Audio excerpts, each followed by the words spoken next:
Changing the key battery on a 2022 Mercedes isn't just one of those annoying maintenance tasks.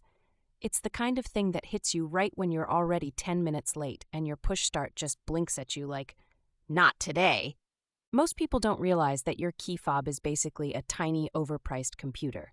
And when its coin-sized heart runs out of juice, you're stuck outside your $60,000 SUV like a tech caveman. But swapping the battery is actually stupidly simple. You won't need any tools fancier than a fingernail or at most a small flathead screwdriver. Even your kid's lunchbox spoon could technically get the job done. It's the Mercedes equivalent of changing the remote control batteries, just with sleeker packaging. Step 1. Flip over your Mercedes key and locate the small rectangular button on the back.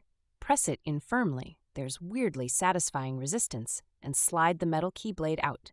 Yes, Mercedes keys still have ancient tech inside them. With the physical key out, you'll see a small indentation underneath, kind of like the key's belly button.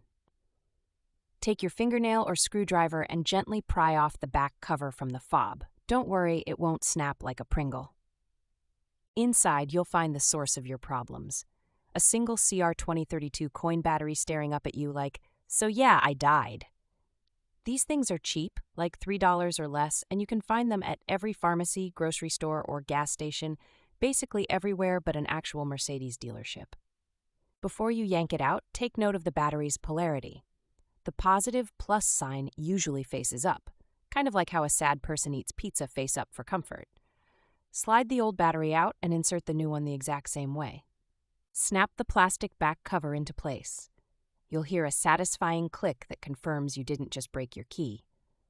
Then reinsert the metal key blade by sliding it in until it locks, like you're sheathing a sword after battle. Once everything's back in place, test it.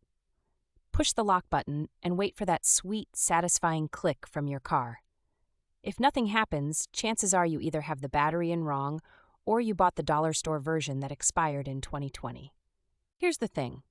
Don't wait for the battery to die fully. Your car will usually give you a few passive-aggressive warnings on the dashboard, like key battery low.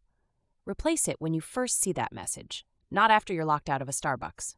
Pro tip: buy a couple CR2032s and keep them in your glove box. This guarantees you'll never be the guy fumbling around a Walgreens parking lot at midnight trying to resuscitate your fob with sheer willpower. That's it. You just saved yourself a service trip, a weird conversation with a dealership guy named Tyler, who always tries to upsell you on airbags, and probably $80, all for a battery the size of a nickel. One final thing. If you're in Portland like me, rain is your default setting, so maybe consider doing this indoors unless you want to go digging for a coin battery in a puddle. But yes, Scott here has learned that the hard way.